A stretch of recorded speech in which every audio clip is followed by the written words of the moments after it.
Fãs da F1, nesse vídeo eu iria fazer algo similar ao que havia feito no vídeo da análise do acidente do Anthony Hubert, que faleceu em 2019 num grave acidente em Spa-Francorchamps.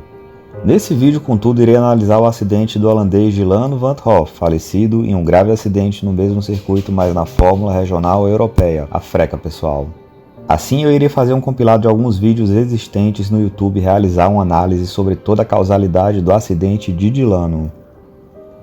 Então, sem mais delongas, vem comigo sem deixar de te pedir antes, se inscreva aqui no canal, dê like nesse vídeo, ative as notificações e que fique comigo até o final do vídeo. Tudo bem, gente?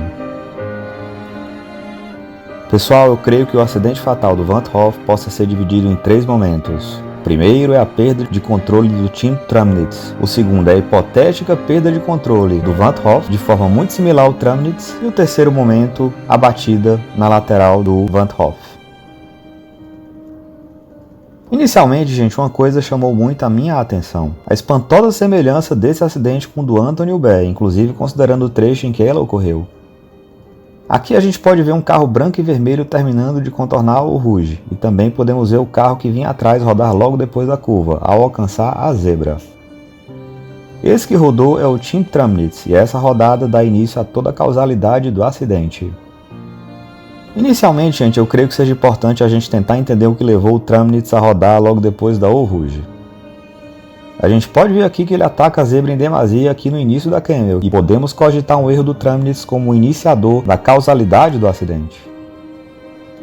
Contudo, gente, se a gente volta para trás um pouco aqui no vídeo, podemos notar uma possível perda do carro na Radillon por parte do Tramnitz. E essa é uma espantosa semelhança com a perda do carro do Julian Alesi, que deu início à causalidade do acidente do Anthony Hubert em 2019.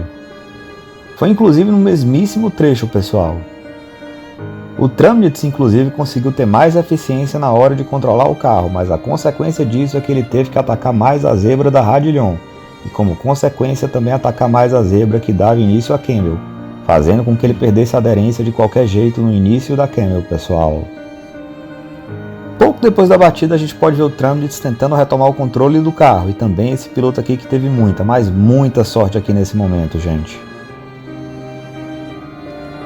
Depois disso passa-se um tempo, e aqui nos gráficos da transmissão a gente pode ver o que indica que houve uma batida do van 't Hoff com o Tramnitz, e depois, como consequência, outras possíveis batidas. Então vamos analisar aqui agora, gente, uma filmagem amadora do momento em que o Dylan colide com o Tramnitz. Pelo trecho da gravação, o Tramnitz parece ter parado na grama lateral esquerda do início da Camel, e a câmera foca no segundo trecho da Camel.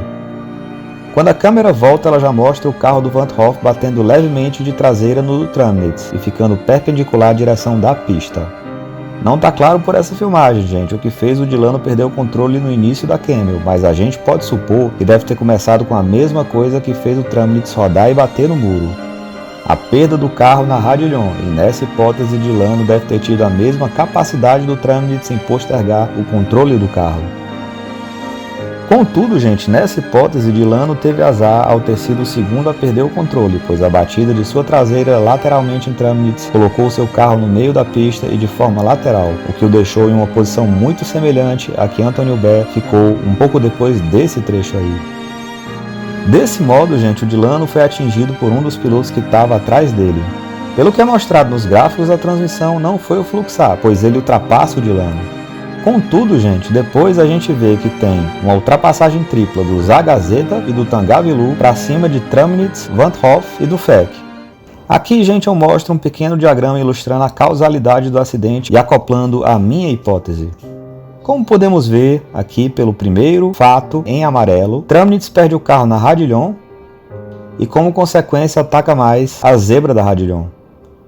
No segundo fato, a gente vê o ataque demasiado na zebra da Radillon, que obriga Tramnitz a atacar mais a zebra antes da Camel. Como consequência, Tramnitz roda no início da Camel. Depois, gente, começa a fase das hipóteses. Dylan perde o carro na Radillon de forma idêntica a Julian Alesi em 2019 e como consequência ataca mais a zebra da Radillon. O ataque demasiado leva a dois hipotéticos fatos idênticos aos de Tramnitz, só que pelo fato do Delano ter sido o segundo, o aerofólio traseiro dele, gente, ao invés de chocar com o muro e fazer com que o carro na direção perpendicular fosse mais para a lateral, ele fica no meio da pista e perpendicular à direção da pista, o que o coloca numa posição similar à do carro de Hubert em 2019. Deste modo, e de forma incrível e tristemente semelhante, o automobilismo fez mais uma vítima fatal em sua história pessoal. É isso aí, meu amigo. Obrigado por ter visto esse vídeo. Até a próxima.